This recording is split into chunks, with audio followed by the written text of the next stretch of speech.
अस्सलाम वालेकुम नाज़रीन, मैं हूं सुनहरे लोग में आपका मेज़बान सैयद अब्दुल बासित।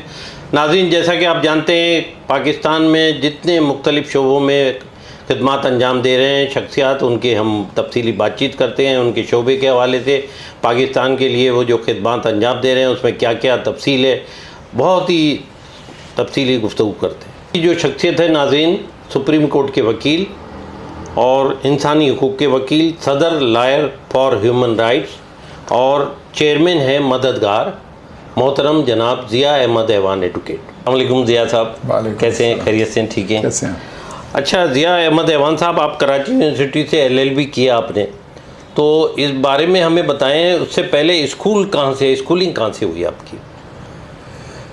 वैसे क्योंकि एक ये यादगार। बासित भाई, सबसे पहले तो मैं आपका शुक्रिया अदा करता हूँ। मेहरबानी, नवाज़ी। और जो मेरी पहचान है वो आपकी भी पहचान है, नवाज़ी। आप भी माशाल्लाह एक रेनाउंड सोशल वर्कर हैं। मेहरबानी सर। और जिस तरह से आप तकरीबात में भी और सारी हमारी, तो मेरा ख्याल है इनिशियल जो सोशल वर्क के काम के हवाले से हमारा बचपन का साथ है आपके। जी बिल्कुल बिल्कुल। आपने मुझे चुना, इसके लिए मुझे बहुत खुशी हुई इस बात की। थैंक यू कि आप मेरे भाई हैं और उन्होंने इतना, मुझे ये एजाज़ है मेरे लिए कि आप जैसा एक सीनियर आदमी जो कि ख़ुद सोशल वर्कर हो। जी जी, बड़ी तो नवाज़ी, ये बड़ी बात है। और शुक्रिया। जहाँ तक आपने स्कूलिंग की बात की है, देखिए मेरी सारी स्कूलिंग कराची की है और मैंने कराची में ही पढ़ा है। और शुरू में जो है ना, मेरी जो मैट्रिक तक की एजुकेशन है वो बहुत ही मशहूर स्कूल एक ज़माने में हुआ करता था, CMS। जी बिल्कुल, क्रिश्चियन मिशनरी स्कूल। जी बिल्कुल, ये तो कहा यह जाता है कि कायदे आज़म ने भी वहीं से पढ़ा। जी, इसमें बड़े बड़े लोग पढ़ के निकले। हाँ जी, वहाँ से बहुत सारे लोग, जावेद मियाँदाद भी वहीं थे हमारे, और इसके अलावा हारून रशीद और बहुत सारे लोग, वो आफ्ताब आलम, नहीं कौन से आलम थे वो जो क्रिकेट के बड़े, वो हाँ आफ्ताब बलूच। जी जी, नहीं आलम, खैर अभी इसको याद आ जाएगा हमें। जी जी। तो वहाँ की मेरी है स्कूल एजुकेशन। अच्छा ज़िया अहमद ऐवान साहब, आपने 1988 में हॉलैंड से सोशल जस्टिस डिप्लोमा किया, तो ये कैसे ख्याल आया आपको कि हालांकि यहाँ तालीम और डिप्लोमा वगैरह बहुत हाई लेवल पे अच्छे होते हैं, लेकिन आपने बाहर जाके किया, ये इस बारे में हमारे नाज़रीन को बताएं। देखिए, मेरा इशू ये है कि मैं चूँकि स्टूडेंट लाइफ में हमने जब आँख खोली सियासत के हवाले से, स्टूडेंट सियासत की बात कर रहा हूँ मैं, बाकी पॉलिटिक्स की जी जी जी जी जी। तो पाकिस्तान पे आपको पता है कि स्यास आए थे मार्शल लॉ के। जी जी। ज़िया-उल हक के ज़माने में हम लोगों ने जो है ना, हमने यूनिवर्सिटी और कॉलेजेस गुजारे, तो मैं यूनिवर्सिटी और कॉलेज में बहुत एक्टिव रहा हूँ एंटी मार्शल लॉ मूवमेंट के हवाले से, स्टूडेंट यूनियन में, बाकी चीज़ों में, स्टूडेंट ऑर्गेनाइजेशन में। तो जब मैं पढ़ रहा था तो मुझे ये लगता था कि मुझे कोई ऐसा काम करना चाहिए जो मैंने कभी जॉब के लिए नहीं सोचा, कभी अप्लाई भी नहीं किया। और मैं मतलब उसमें ये हुआ कि जब स्टूडेंट लाइफ में मैं कोई 3 दफ़ा जेल गया माशाल्लाह, ज़िया-उल हक के ज़माने में, और एक दफ़ा मिलिट्री ट्रायल फेस किया, एक दफ़ा कराची यूनिवर्सिटी में जब हमने जुलूस निकाला था तो मुझे गोली भी लगी पाँव में, ठीक है ना। और उसमें मेरा ख्याल है पाकिस्तान का हर पॉलिटिकल लीडर मुझे देखने आए, जिसमें बेनज़ीर भी थी, असगर खान भी थे, वली खान भी थे, बहुत बड़ी बात, जमात इस्लामी के बाकी बहुत बड़ी बात माशाल्लाह, बहुत। और वो जब मैंने स्टूडेंट लाइफ अपनी छोड़ी है तो उसके बाद मैंने सोचा कि मैंने अपने आप को कैसे बिल्डअप करना एज ए वकील और ह्यूमन राइट्स के काम के हवाले से। तो मैंने कैदियों को देखा, कैदियों के मसाइल बहुत थे, और जो हमारे यहाँ जो ज़्यादातर जो हमें लग रहा था कि जो वॉइसलेस लोग हैं, जिनमें विमेन चिल्ड्रन हैं, कि जिनकी कोई वॉइस नहीं है, तो आई थॉट कि I will be working for them. और इसलिए मैंने फिर अपनी वकालत जब शुरू करने के बाद मैंने वेन्यूज़ देखना शुरू किए, कहाँ मैं ट्रेनिंग करूँगा। ये तो पहली ट्रेनिंग है मेरी जो मैंने बाहर मुल्क में की, पाकिस्तान से बाहर जाके हॉलैंड में। और उसमें मेरी एक साथी हमारी साबरा बानो, उसका बड़ा रोल था कि जिसने मुझे इंक्लाइन किया कि आप इधर आएँ और ट्रेनिंग करके जाएँ। वो मैंने ट्रेनिंग की, और उसके बाद ये हुआ कि फिर एक लामुतनाई सिलसिला था ट्रेनिंग का। मैंने जाके फ़िलिपीन में भी पढ़ा है, मैंने इटली में भी पढ़ा है, आगे मैंने दुनिया की बहुत सारे गुफ्तगू करते हैं ज़िया भाई। अब अहम बात यह है कि आपने, हमारे नाज़रीन जानना चाहेंगे, आपने ह्यूमन राइट्स का ही इंतखाब क्यों किया? ये बहुत अहम सवाल है बासित भाई। उसका रीज़न ये था कि पाकिस्तान जिस सियासी बहरान से गुज़र रहा था, और पाकिस्तान में जिस तरह मार्शल लॉ के ज़माने में जुल्म ज़्यादतियाँ हो रही थी, उसको देखते हुए मैंने तो सबसे पहले अपने आप को कमिट किया था कि मैं जो कैदी हैं जिन पे जुल्म होता है और जेलों में जो कुछ होता है उसके ख़िलाफ़ लड़ूंगा। लेकिन जब मैं बाहर आया हूँ, अंदर तो मैं ये सारी फीलिंग्स थी मैंने जो रोज़ाना में देखता था। बिल्कुल बिल्कुल। और आज भी पाकिस्तान की जेलें बिल्कुल भी ठीक नहीं है, उससे वर्स्ट हो गई हैं। बिल्कुल। तो उसके बाद मैंने ये सोचा कि भाई हम एज ए वकील कैसे लोगों की खिदमत कर सकते हैं जो लोग वॉइसलेस लोग हैं। तो उसमें फिर सोचा कि भाई औरतों और बच्चों को हमें सबसे पहले हेल्प करना चाहिए, जैसे कारोबारी के केसेस हैं, रेप केसेस हैं, डोमेस्टिक वायलेंस के केसेस हैं, ट्रैफिकिंग इन। बिल्कुल सही, बिल्कुल ऐसे ही है। तो ये मेरा फोकस हुआ। तो फिर मैंने अपने आप को एक ह्यूमन राइट्स लॉयर के तौर पे डेवलप करना शुरू किया। ज़िया अहमद ऐवान एडवोकेट साहब, ये बताइए कि फिर आपने पहले हॉलैंड किया, उसके बाद फिर इसी दौरान आप इटली गए और पीपल्स डिप्लोमा हासिल किया। जी हाँ, पीपल्स। तो इससे क्या फ़ायदे हुए, क्या सीखा आपने, कुछ हमारे नाज़रीन को बताइए। देखें, बेसिकली जब आप ये चीज़ें करते हैं तो आपकी पूरी ज़हनी डायमेंशन जो है ना चेंज हो जाती है। मिसाल के तौर पे मैं एक हॉलैंड में हमें जो कोर्स के दरमियान उन्होंने गांधी फिल्म दिखाई। तो हम जब यहाँ पाकिस्तान में थे तो गांधी फिल्म के मुतालिक ये प्रोपेगेंडा था कि उसमें जिना को नहीं दिखाया गया और वो इनकम्प्लीट फिल्म है, फलाना है। तो जब वहाँ हम गए तो हमारे पास साउथ अफ्रीका के लोग भी शामिल थे।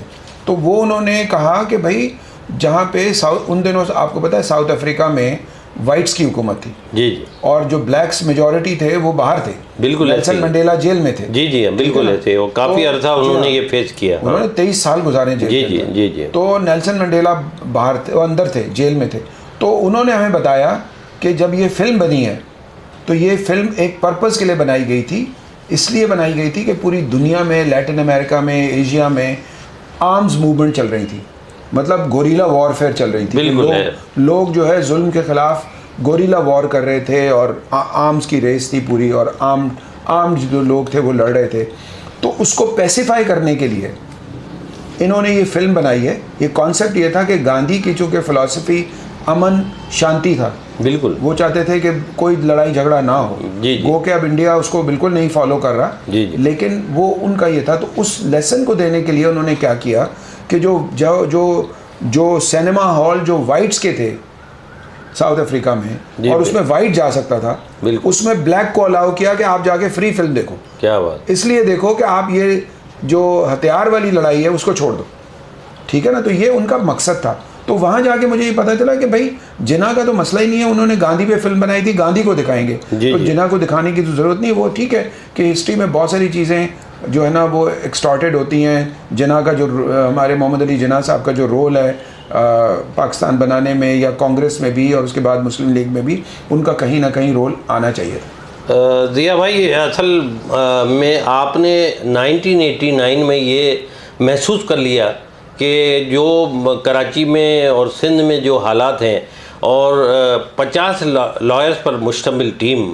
1989 में आपने लीगल एड टीम बनाई, और ख़वातीन और बच्चों के लिए ताकि क़ानूनी मदद हो सके। उस हवाले से बताइए कैसे ख्याल आया और क्या मुश्किलात पेश आई।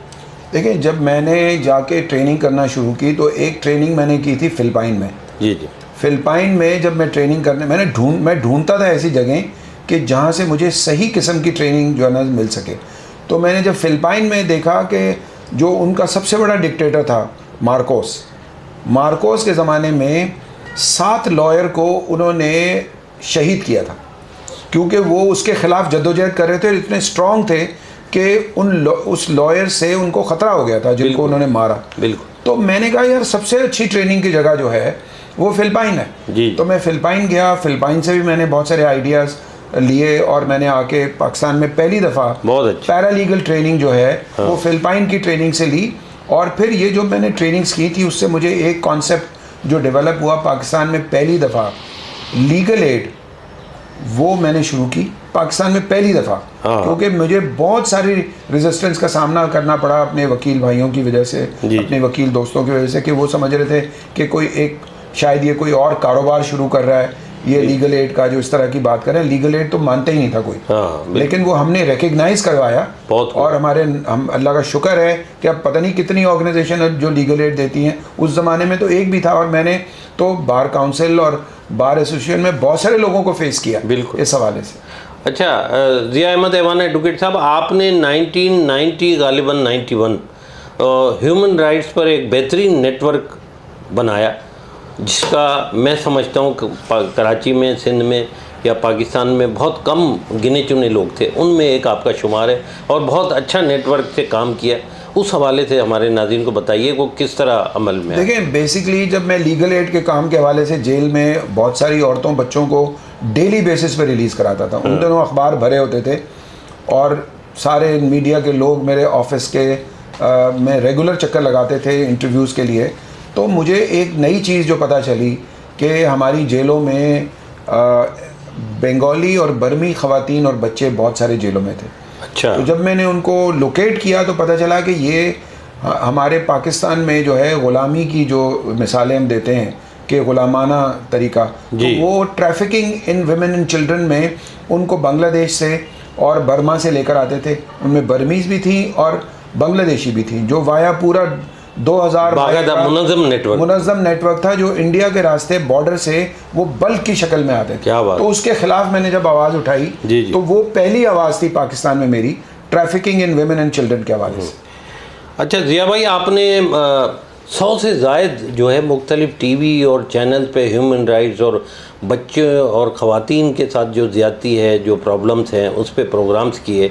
तो मैं समझता हूँ ये एक बहुत बड़ी कामयाबी है आपकी कि 100 से ज़ायद प्रोग्राम, मैं शायद कम बता रहा हूँ, और किस तरह हुए वो और क्या क्या उसमें आम लोगों को फ़ायदे हुए, हमारे नाज़रीन को ज़रूर बताइए। मैं देखें, एक जो ह्यूमन राइट्स का कोई कारकुन की हैसियत से हमारा सबसे पहला काम होना चाहिए कि हम कोई भी जुल्म ज़्यादती होने से पहले लोगों को अवेयर करें, ताकि वो हो ही ना। जी बिल्कुल। और हो जाए तो उनको मदद करें। हाँ। तो ये जो इंटरव्यूज़ हैं सारे ज़ाहिर कि आपको पता है कि जो टेलीविज़न को भी ऐसे स्ट्रेट फॉरवर्ड लोग चाहिए होते हैं, और फिर आम लोगों को भी आगाही हो। और टेलीविज़न को अंदाज़ा है, टीवी के लोगों को, और इवन फॉरेन टीवीज़ को भी, CNN हो, BBC हो, ये तो सारे हम ये मतलब ये आपके बहुत अहम काम है माशाअल्लाह। जी हाँ, तो वो रेगुलरली मैं उनको सपोर्ट करता हूँ। और अल्लाह का शुक्र है कि पाकिस्तान में आज भी अगर किसी चैनल पे कोई सोशल इश्यूज़ पे कोई प्रोग्राम शुरू होता है तो मैं उन पहले या दूसरे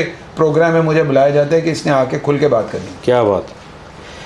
ज़िया भाई, आपने जेल रिफॉर्म के लिए बहुत सारे para legal training courses, seminars, workshop और बहुत सारे प्रोग्राम्स किए लोगों की आगाही के लिए कि किस चीज़ में बच्चों को, ख़वातीन को एहतियात करनी चाहिए, क्या क्या तरीके से फ्रॉड हो रहे हैं और जो उनके साथ जुल्म ज़्यादती हो रही है।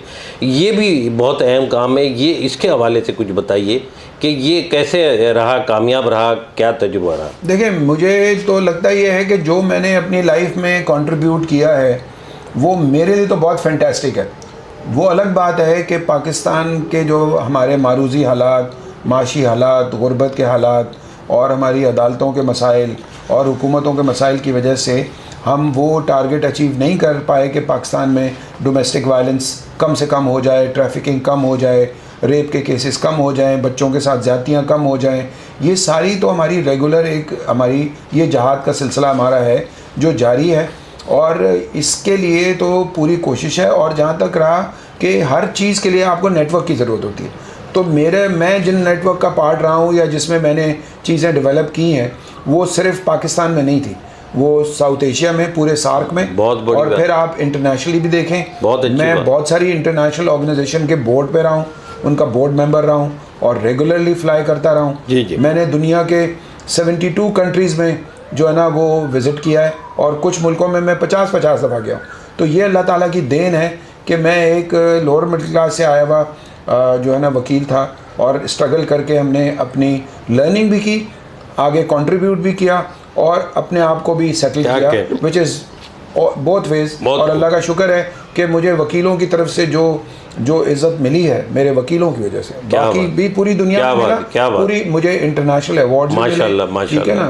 मेरे पास अभी जगह नहीं है मेरे, आप इस रूम में हम देख रहे हैं, बिल्कुल मेरे घर में भी आप जाके देखेंगे तो बहुत सारे जो है ना अवार्ड्स के उनके लिए प्लेस कैसे बनाएं। अच्छा ज़िया भाई, आपने लॉयर फॉर ह्यूमन राइट्स की जानिब से अवेयरनेस के लिए बहुत काम किया ख़वातीन और बच्चों में। वो किस हद तक कराची में और सिंध में अंदरूनी काफ़ी इसके मसाइल हैं, तो इस हवाले से बताइए किस हद तक कामयाबी मिली। देखिए, कामयाबी तो ये भी थी कि जो केसेस मैं कर रहा था कोर्ट में, आपको शायद पता होगा कि पाकिस्तान टेलीविज़न, उस वक्त 2 चैनल हुआ करते थे, तो पीटीवी ने मेरे केसेस पे टीवी प्ले बनाए थे, रोज़न ज़िंदा के नाम से। क्या बात है, ठीक है ना, जिसमें काफ़ी मकबूल रहा है, जिसमें तलत हुसैन साहब ने मेरा रोल किया। मुझे कहा गया था, लेकिन मैंने कहा मैं एक्टिंग नहीं जानता, मुझे एक्टिंग नहीं आती है। हाँ। वो क्या, मैं कोर्ट में एक्टिंग भी करते हैं लेकिन वो वाली एक्टिंग नहीं कर सकते। क्या बात तो उन्होंने मेरा रोल किया, बहुत खूब। और मेरी आखिर तक, उनके इंतकाल से पहले तक मेरा उनसे बहुत वास्ता रहा, आना जाना रहा, मेरे घर भी आते थे वो, और फिर उनकी फैमिली के साथ मेरा अब तक रब्ता है। तो मैं ये बता रहा हूँ कि ये अल्लाह ताला ने उसी अवेयरनेस का पार्ट था कि मेरे केसेस को उन्होंने, जिसमें बच्चों के हवाले से जो ज़ातियाँ हैं, हदूद ऑर्डिनेंस जो एक कंट्रोवर्शियल लॉ था ज़िया-उल-हक के ज़माने में, फिर इसी तरह स्टोनिंग टू डेथ का केस था, वो सारे उन्होंने डॉक्यूमेंट किए।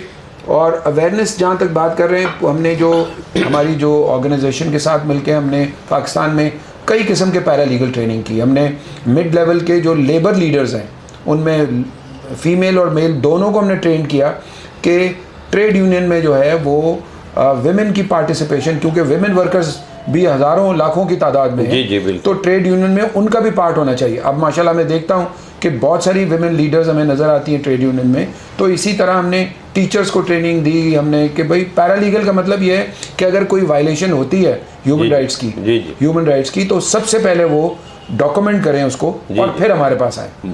बिल्कुल। फिर उससे ये है कि हम केस को हम सही करने में हमें मदद आसानी होती है। नाज़रीन, हमारे साथ मौजूद हैं सुप्रीम कोर्ट के लॉयर और लॉयर फोरम के सदर मोहतरम जनाब ज़िया अहमद ऐवान एडवोकेट। आपसे तफसीली बातचीत हो रही है। नाज़रीन, हमारे चैनल सुनहरे लोग को सब्सक्राइब कीजिए, लाइक कीजिए, और गुफ्तगू जारी रहेगी। ऐवान साहब, ये बताइए कि साइबर टेक्नोलॉजी जो है ये बहुत काम आ रही है पाकिस्तान में। गवर्नमेंट के हसास इदारों में साइबर टेक्नोलॉजी सिस्टम होना चाहिए, जिससे बहुत मददगार साबित होती है। देखिए, हमें तो बहुत जगहों पे डेवलपमेंट की ज़रूरत है। हम जो है ना बहुत सारी चीज़ों में पीछे हैं। टेक्नोलॉजी दुनिया में इतनी फास्ट जो है ना तरीके से चेंज हो रही है कि हमारे पास जो थिंक टैंक हैं उनको चाहिए कि वो इस पर फटाफट डिसाइड करें। जो भी गवर्नमेंट में लोग होते हैं, अव्वल तो हमारा कोई नेशनल थिंक टैंक है ही नहीं। हर पार्टी ने अपने लोग रखे हुए जो आके अपनी पॉलिसी, वो अपनी पार्टी के फेवर करते हैं। दुनिया भर में ऐसे हमने देखा है कि जो तरक्की याफ्ता ममालिक होते हैं, वहाँ न्यूट्रल होते हैं। वो जो थिंक टैंक होते हैं उनका कोई ताल्लुक नहीं होता। बहुत सही। वो सिर्फ पॉलिसीज बताते हैं, वो कहते हैं हमारी ये डायरेक्शन होनी चाहिए, इकोनॉमी की ये होनी चाहिए, बाकी चीज़ों की, ह्यूमन राइट्स की, लॉ की, सारी चीज़ों की। तो मैं समझता हूँ कि गवर्नमेंट जो है ना अभी भी, आपको पता है कि साइबर जो है, साइबर स्पेसेस में साइबर क्राइम भी बहुत होते हैं।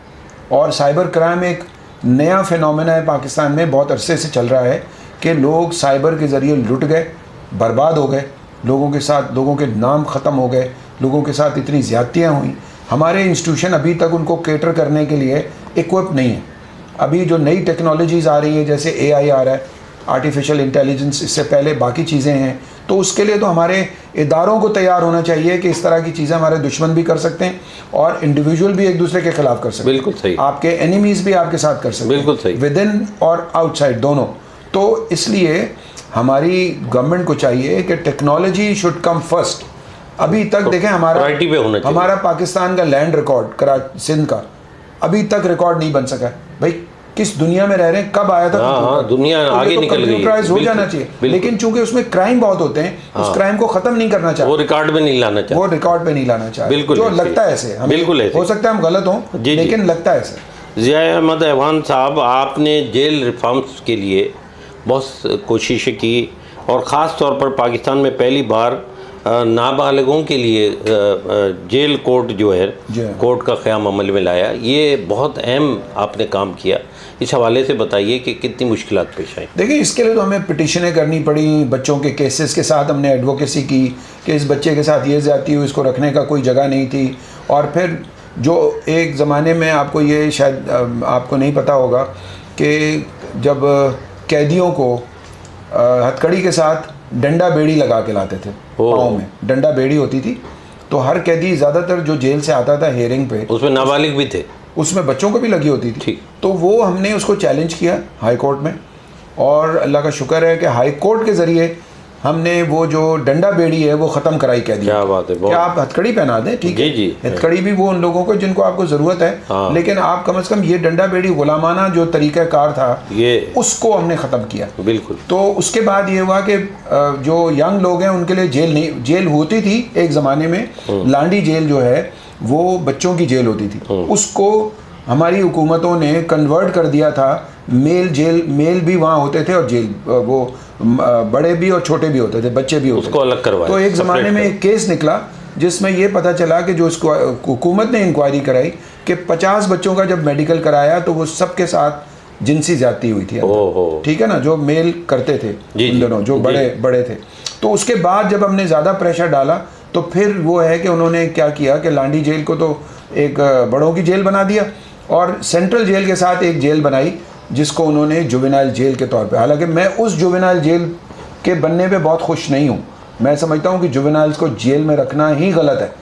जुवेनाइल को आप सेफ कस्टडी में रख सकते हैं, लेकिन जेलों में रख के हम उनको मजीद क्रिमिनल बना रहे हैं। उसका नाम जेल नहीं होना चाहिए, जेल नहीं होना चाहिए, बिल्कुल ना सही, उसकी चार दीवारी जेल होनी चाहिए, ना ये वाले लोग जो है वो जेल में रहने वाले बच्चों को लुक आफ्टर करने के लिए। अच्छा, आपकी बहुत मेहनत और कोशिशों से चाइल्ड राइट्स के लिए गवर्नमेंट ऑफ पाकिस्तान से आपने एक ऑर्डिनेंस खास तौर पे पास कराया जी, ये बहुत बड़ी कामयाबी है आपकी। इस बारे में भी देखिए मैं आपको बताऊं, ये जो केसेस हैं, जो चीज़ें हैं, लॉज हैं, उस पे तो मेरा मेन फोकस है और अल्लाह का शुक्र है मैं आपको ये बताते हुए बहुत प्राउड फील करता हूं कि 2001 में हमारी ऑर्गेनाइजेशन ने और मैंने और कराची के एमिनेंट लॉयर्स ने मुझे साथ दिया, तो हमने हरासमेंट ऑफ विमेन पे लॉ जो डेवलप, आज जो लॉ आपके पास है वो हमने उस ज़माने में उसको डेवलप किया था 2001 में। 2003 में मैंने नीलूफर बख्तियार साहिबा को वो दिया था उसकी ऑर्डिनेंस की कॉपी, वो उन दिनों मिनिस्टर थी, उन्होंने कहा मैं प्राइवेट बिल के तौर पे पेश करूंगी।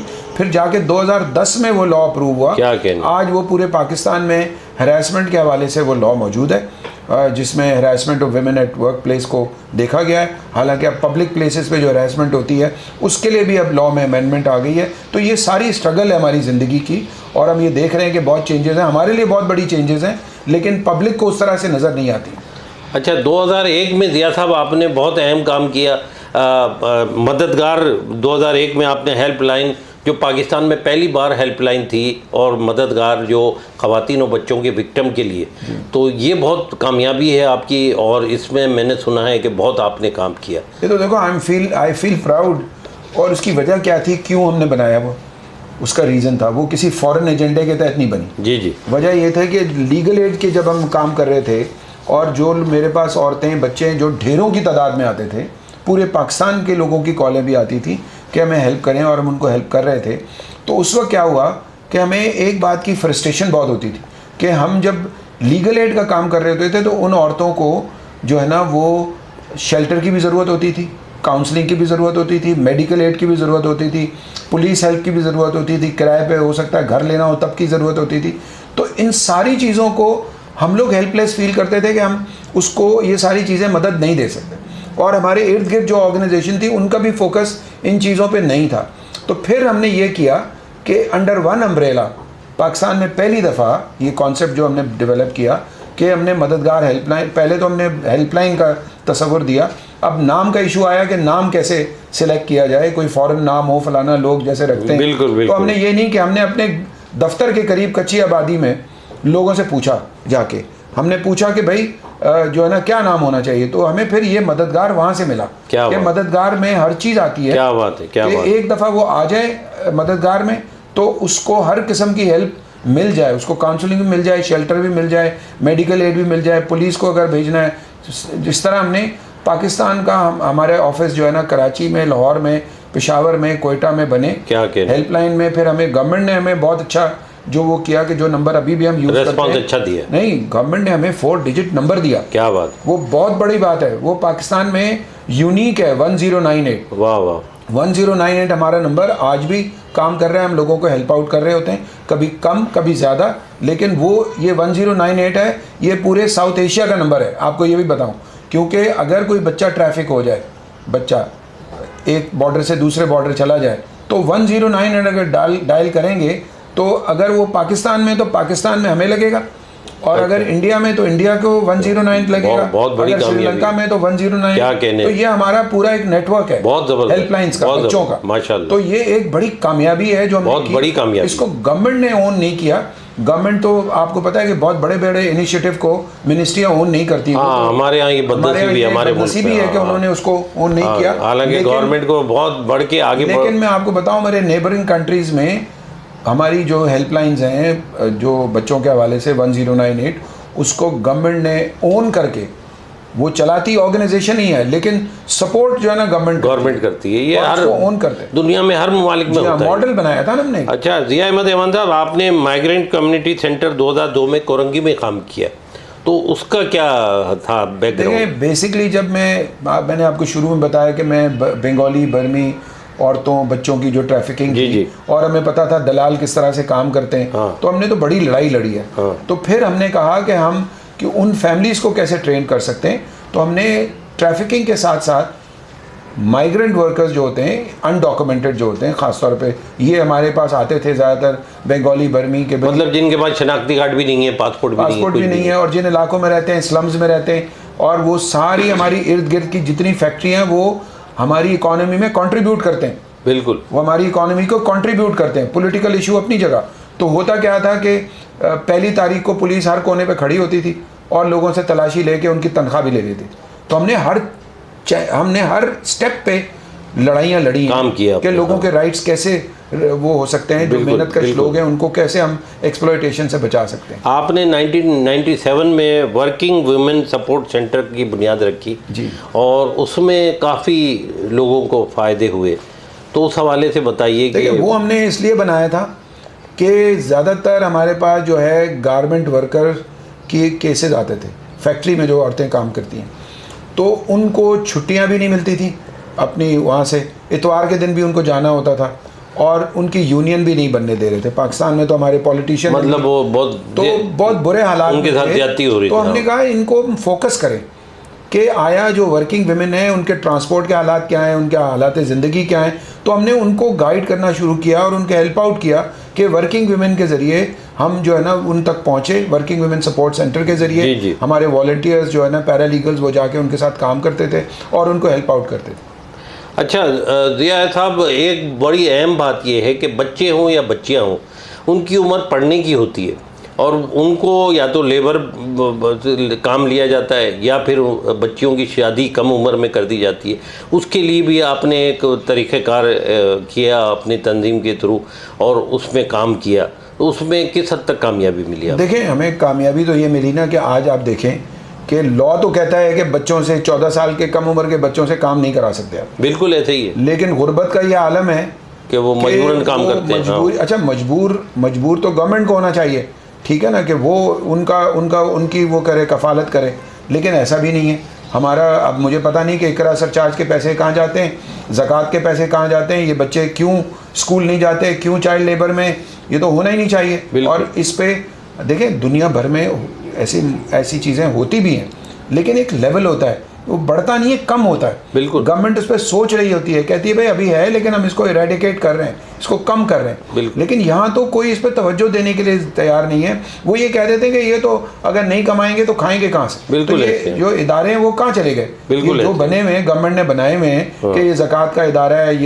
ये जो है ना इकरा सरचार्ज का इलाका वो है, मुख्तलिफ चीज़ें हैं, बेनज़ीर प्रोग्राम है, तो ये सारे क्यों मतलब इफेक्टिव नहीं है कि बच्चे अभी तक चाइल्ड लेबर कर रहे हैं, बच्चे और बच्चियां दोनों। ज़िया अहमद ऐवान एडवोकेट, आपने इतना अपनी ज़िंदगी को दाव पे लगा के इतने मुश्किल काम किए, कई दफ़ा ऐसे केस आपके पास आए और आपको बच्चे हों या ख़वातीन हों या किसी और के केस हों, आपने बिला खौफ ख़तर आपने काम किया और कामयाबियाँ हासिल की। कई दफ़ा मैंने सुना आपको सीरियस धमकियाँ भी मिली जी, तो उस हवाले से कोई एक दो वाक़यात बताएं जो आपको याद हैं कि क्या क्या मुश्किलात होती हैं? धमकियाँ तो पहले बहुत मिलती थी, फिर एक ज़माना ऐसा आया कि लोग हमसे डरते थे क्योंकि हमने कभी हार नहीं मानी। बिल्कुल, तो हम फर्म थे, हमने कोई ब्लैकमेलिंग नहीं की, हमने किसी शख्सियत से लड़ाई नहीं की, हम अपने काम करते रहे। तो धमकी तो कोर्ट के अंदर खड़े हुए जज के सामने भी धमकी दी। क्या बात हमें, लेकिन हमने उसको बड़े टेक्निकल तरीके से हैंडल किया। यानी आप ये देखें मुजरिमों की हिम्मत। हाँ, ऐसे ही है, बहुत बड़े। तो बात ये, वैसे तो बदनाम करना भी धमकी होता है हाँ। कि आप लोगों को बदनाम करें। जी जी। तो बदनाम करने में तो हमारे बहुत सारे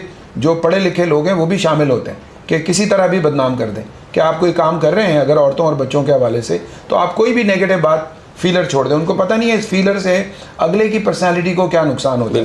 तो मैंने ये देखा, लेकिन उसके अदर वे अराउंड अल्लाह का बहुत शुक्र है कि मुझे जो पजीराई पूरे पाकिस्तान में मिली, दुनिया में मिली, दुनिया भर में अवार्ड मिले मुझे, ठीक है ना। पाकिस्तान की हर ऑर्गेनाइजेशन ने मुझे गोल्ड मेडल का, या यूनिवर्सिटी हो, कॉलेज हो, हर जगह अल्लाह ताला ने इज्जत दी है। अब भी वो हमें रेगुलर बुला रहे होते हैं। तो यही हमारी कमाई है।